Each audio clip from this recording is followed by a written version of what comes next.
Hello and welcome back to All Things Player King, a channel dedicated to the investigation and deconstruction of the play The Player King by Darin Dahms. Today's offering, this is episode 4, and we will be looking at scene 4 from the play Crossing the Isthmus. As always, if you like what you see, if you're engaged, please hang around for the comments at the end. But if you like what you see, please like, share, comment, and subscribe. Also, I think I'm going to be adding a PayPal link in the description below. So if you're feeling extraordinarily generous and inspired by what you've witnessed, you can always help a guy out. All right. Without further ado, from The Player King, Scene 4, Crossing the Isthmus. With a gentle laugh, he is once again Edwin. He returns the crown and cape to their place at the table. As he does so, he addresses the audience directly, intimately. Edwin. It is a big country. At 18, I was just about to learn how big. In 1852, there was as yet no transcontinental railroad. The West was still very, very wild. So, we took a boat from Boston to California. As I stepped aboard that tramp steamer bound for Cologne, something trembled inside me. At first, I thought it was fear. Even in all my travels with my father, I had never really been that far from home. But as we sailed south through the blue waters where Ponce de Leon had quested after his fountain of youth and Cortez had sought his city of gold, I realized it was not fear I felt, but awe and wonder and something else.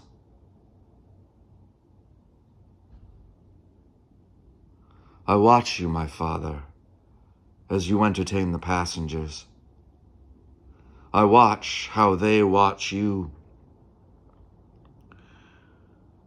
These days and nights on the ocean to the Isthmus,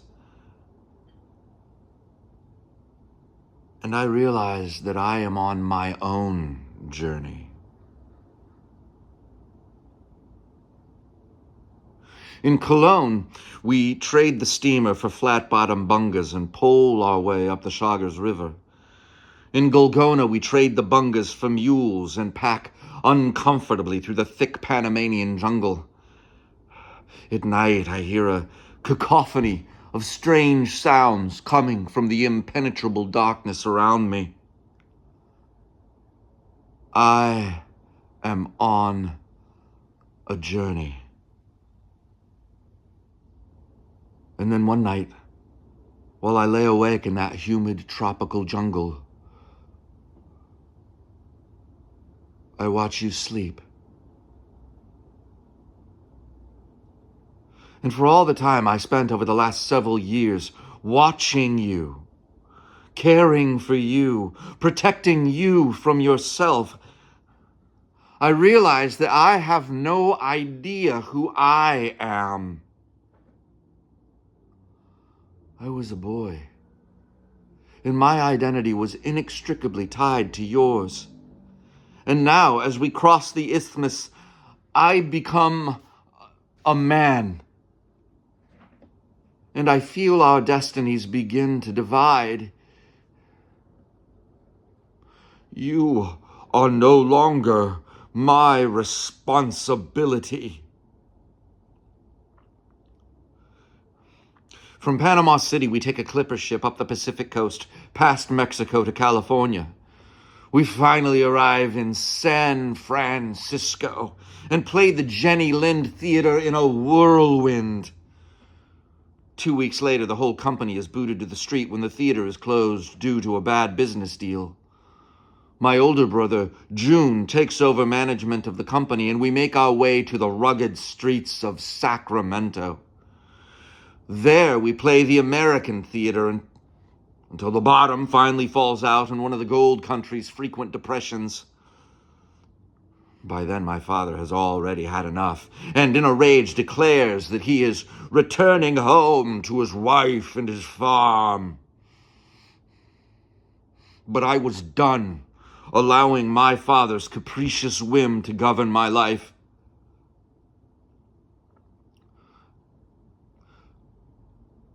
Father,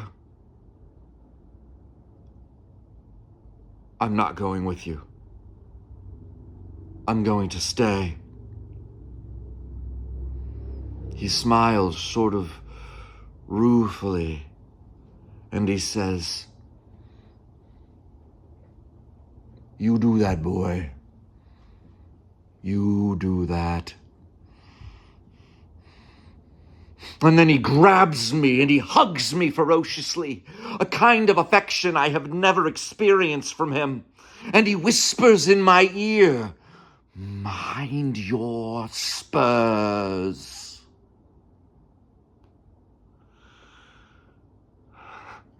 As my father boards a steamer for the long journey home, he reaches into his pack and he pulls out his crown and he hands it to my brother June, saying, "I shan't need this any longer."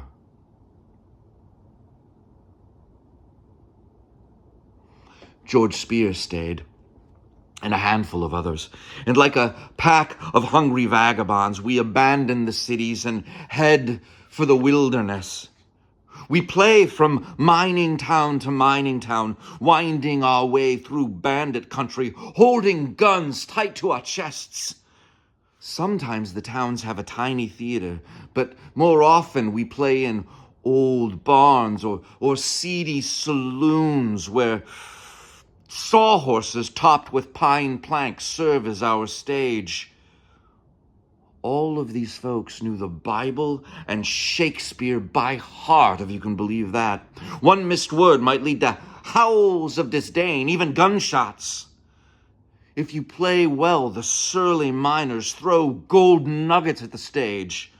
And if they're not impressed, they might drag you out into the muddy streets and beat you black and blue. We live the life allotted to us. Late nights, booze and gambling, fights and women. It is a time of gold and a time of dirt. But for me,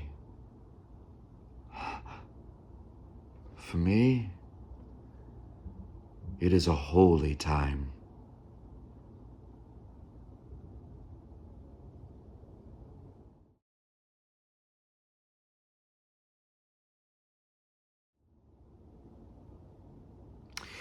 So where to begin exactly with this scene? You know, one of the things that I wanted to capture, well, first of all, I was just simply fascinated by the story of the fact that at this time in America's history, it was safer and faster to travel by boat from the East Coast down to Panama, cross the Isthmus, where the Panama Canal would eventually be constructed so that ships could navigate from one coast to the other. But at the time, the shortest transverse from one coast to the other was across the Isthmus, and then up the West Coast to finally arrive in California. It was safer and faster than taking a wagon across the country. And I thought that the idea of that journey was just so exciting and fascinating. And my producer friend, Brad Highland, was really excited about that story too when I introduced him to it. And then when they get to California and finally And finally, Edwin breaks off on his own and takes a company and travels with a company of players out into the wilderness, traveling from mining town to mining town, playing Shakespeare to these miners and these backwater these backwater towns that had just popped up in the middle of the gold rush, and they were begging for entertainments, and it was so dangerous to travel from town to town, and there were brigands and bandits, and they did travel with guns held tight to their chests because somebody might jump out of the shadows in the night and rob them blind or murder them even. And there's so much romance of the Old West in that story, and I wanted to somehow try to encapsulate that in the story. Now, that journey, and then crossing the Isthmus, I didn't realize, I suppose, at the time that I started writing it, that it was going to be the transition from Edwin caring for his father to Edwin embarking on his own. And, the crossing of the Isthmus then becomes this kind of symbolism in the trajectory and the growth of Edwin from boyhood to manhood, which sort of accidentally happened as I wrote. I didn't know what trajectory it was going to take. And as the pieces fell into place, that was the story that ended up being told.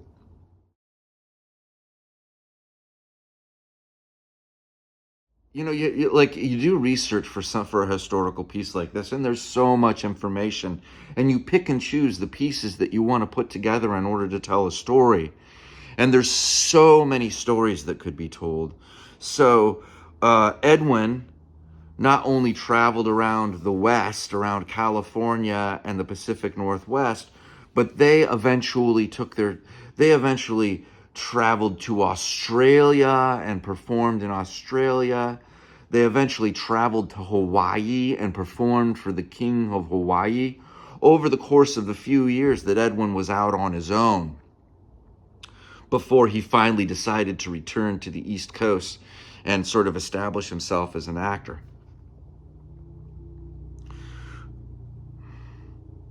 Something else I do in this scene is I introduce a secondary character, George Spear, because I wanted some through line and some resonance. I keep using the word resonance, but I wanted some resonance, some characters who would provide us with a little familiarity as we move through the show. And George Spear appears here, and George Spear appears a little later, and old George Spear actually goes with us until the very end of this play. And I thought it was important to have some kind of recognizable characters to help hold the framework of the story together.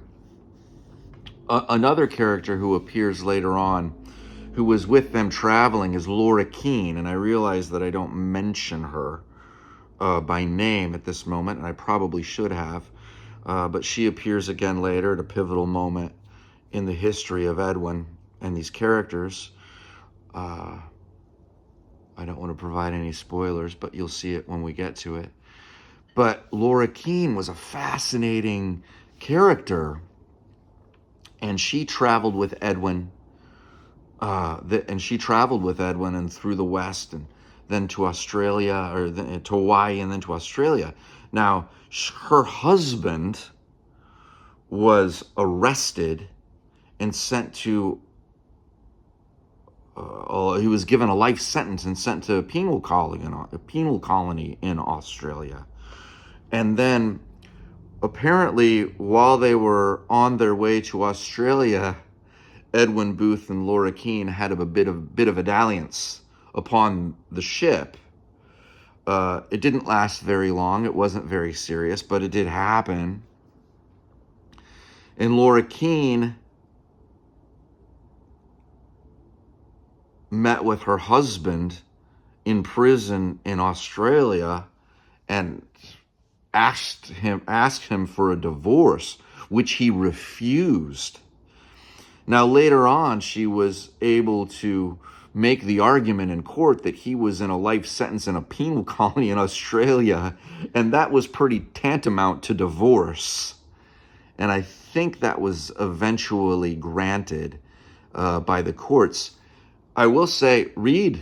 Go back and read. I know, man. I know my play is full of male characters that I'm performing, but there are a lot of female characters who move in and out of the lives of Edwin Booth and Junius Brutus and John Wilkes, and any one of them would make a fantastic subject for research or a solo show, a solo historical piece.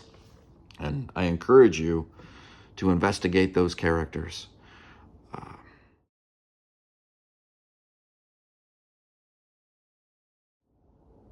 Now,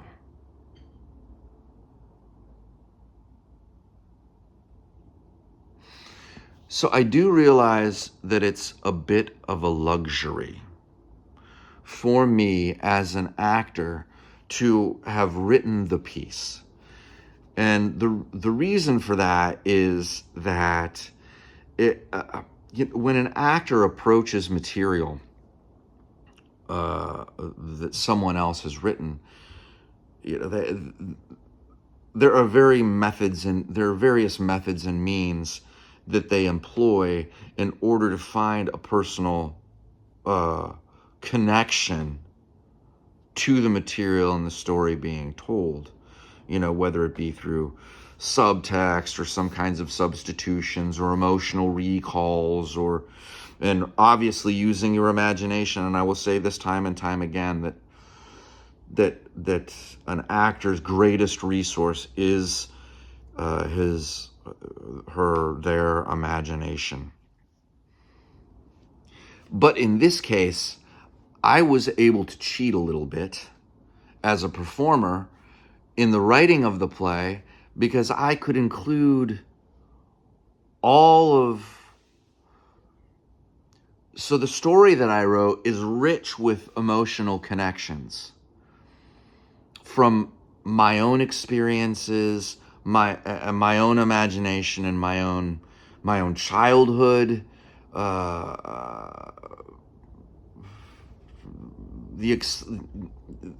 the trials and tribulations and joys of just having lived a life that are personal to me. I was able to work into the script as I wrote it, mostly and largely as a kind of subtext, I guess. I'm not a real big fan of that word, but there's an emotional foundation that's sort of written into the show in each scene for each of the characters that really makes it easier for me to connect in performance. It doesn't come across quite as well in the reading when I'm sitting here reading from the script and talking to you like this, but it does exist. And when I'm really in the zone, it's fantastic because I'm having this like very rich experience. And that's kind of a luxury that came with writing the play for myself to perform. Maybe it's a kind of cheating. I don't know.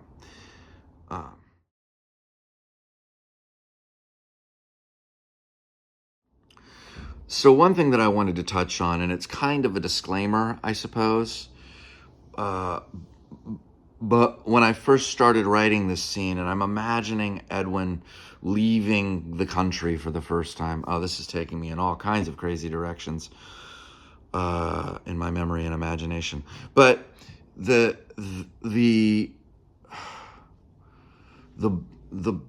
blue of the ocean, moving south towards Panama, sailing south, and imagining the sun and the waves and the blue Gulf of Mexico, the ocean, and it just took me back in time, to a first foray as a child when my parents actually took us on vacation. We were going down to Disney World. And on the way down, we got to Florida, and it was just, Oh my, it was such a mystical and magical experience. Just the change in topography, the strange plant life, the Spanish moss hanging off the trees and the palm trees, and the way the sun hit differently, and the smell and the salt, the ions from the ocean and the salt and everything. But one of the things that I most particularly remember that was just magical to me was we stopped in St. Augustine just to go visit, the Fountain of Youth. It's one of the many down there, I suppose. But it was Ponce de Leon had searched for the Fountain of Youth, and it just exploded in my imagination as a child. The fantasy of it, and the absolute adventure of it all, and when I brought in those characters in the mind of Edwin, it was really fueling that kind of excitement, fueling the character, investing Edwin with that kind of same excitement that I felt at that time. And I use these Ponce de Leon and Cortez and the idea of seeking after this golden city, and I guess I'm coming at it from a place of naivete, because now we recontextualize that stuff, and as an adult, I know those things are not the reality of the conquistadors and that Spanish conquering civilization, and the Europeans coming over, and the reality of it is that we know, or I know now, I've learned that was just a horrible, morbid, blot on the history of humanity. And I wrestled with that when I wrote it. I thought maybe I should take this out and replace it with something else. But I left it for two reasons. One was because of what I had just previously described about what it means to, in my naivete, what it meant to me as a child and my excitement going off on that kind of adventure. And then the second part is that I wanted it to sort of reflect a kind of naivete in the character of Edwin. And I wanted it to paint a picture I wanted it to inform the picture of the realities of the time. So I knew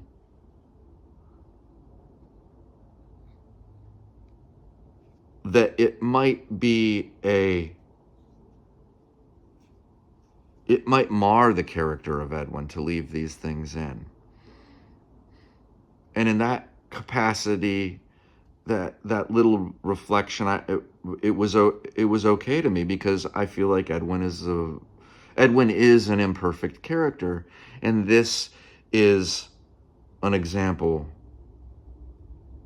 of his imperfection in a way. It has certain people watching it might be like, and so it creates another challenge within the creation of the character. At least in my mind, that's the way it worked out, and that's the way those things stayed. But I am not,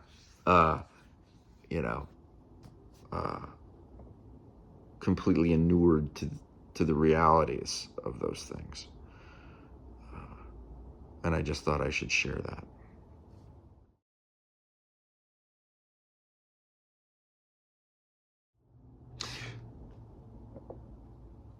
So underlying Edwin's adventures on the West Coast, the emotional foundational work that was done, and I keep using the word resonance, and I spoke earlier of this kind of kinship between that I imagine or feel between myself and Edwin Booth.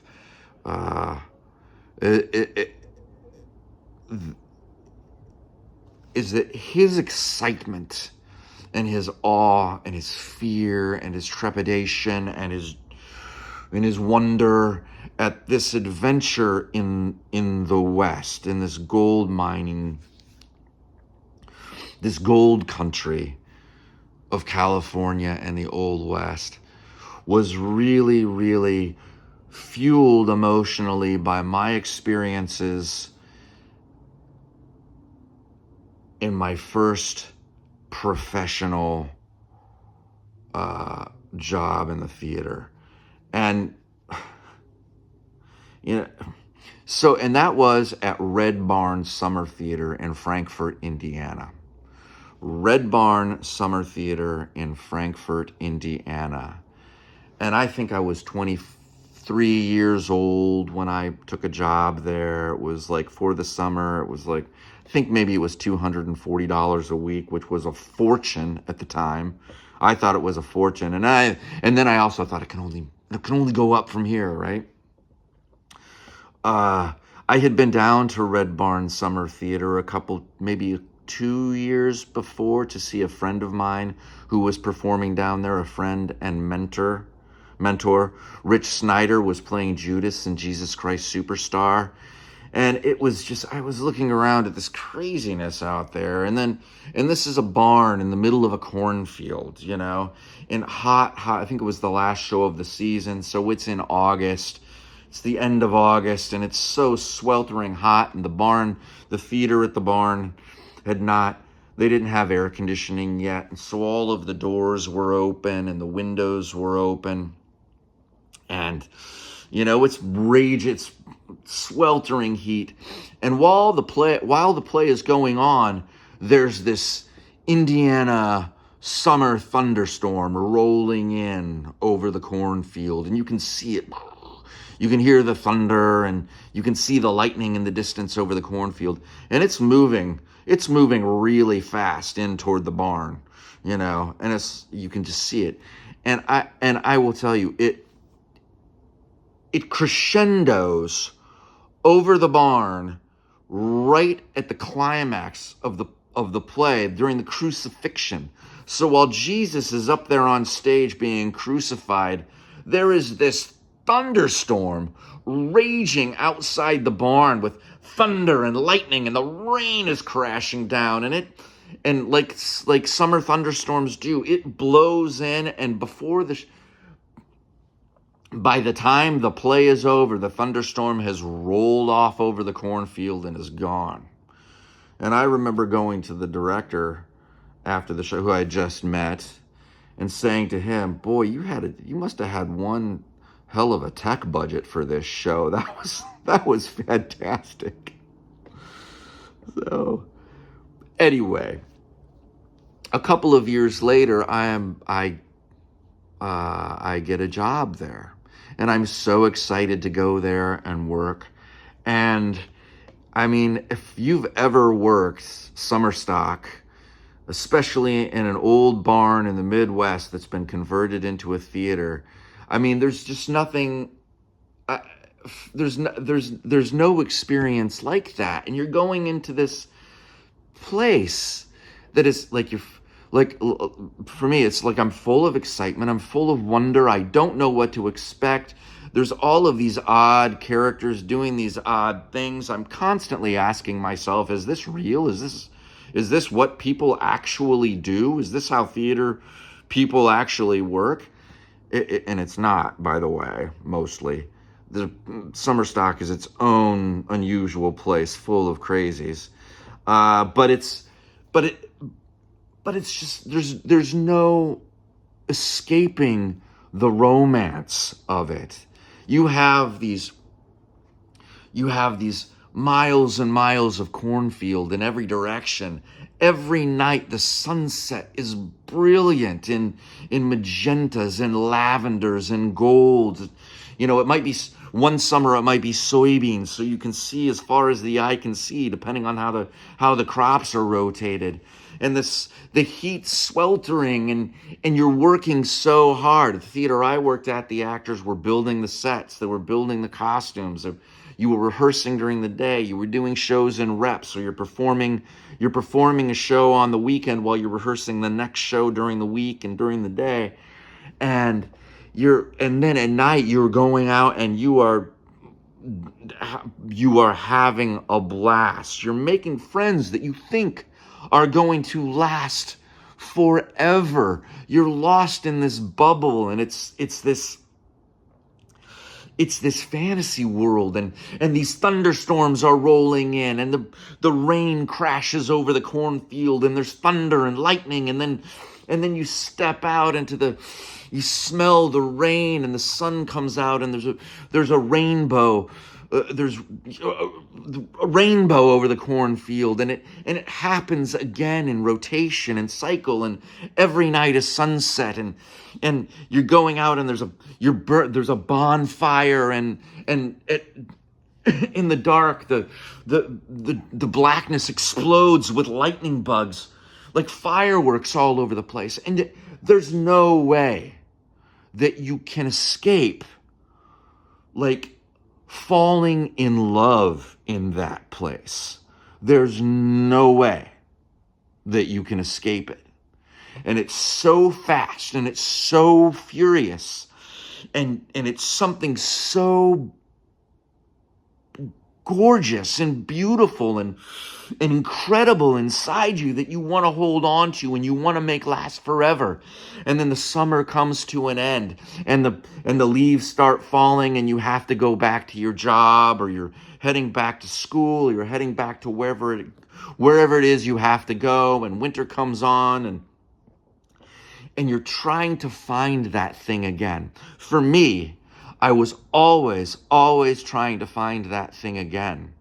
That is what, to me, theater was. And so every time I went into a theater where I was auditioning or performing, where it was in,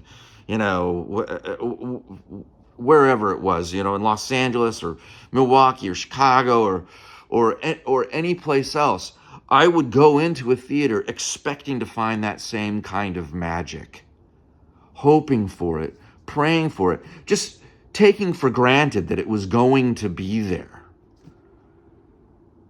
And it was never, ever there again.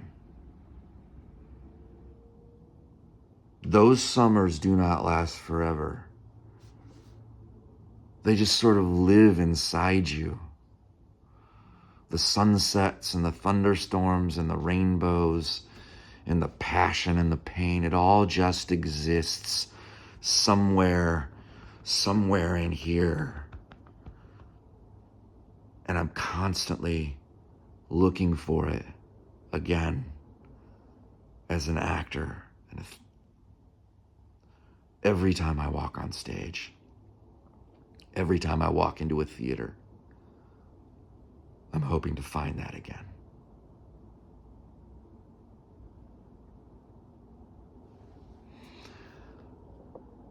That is what I imagine Edwin is feeling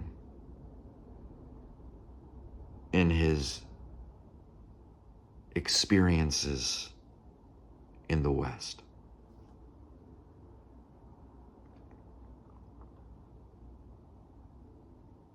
And when he says there at the end, we live the life allotted to us. Late nights, booze and gambling, fights and women. It is a time of gold and a time of dirt. But for me, it is a holy time.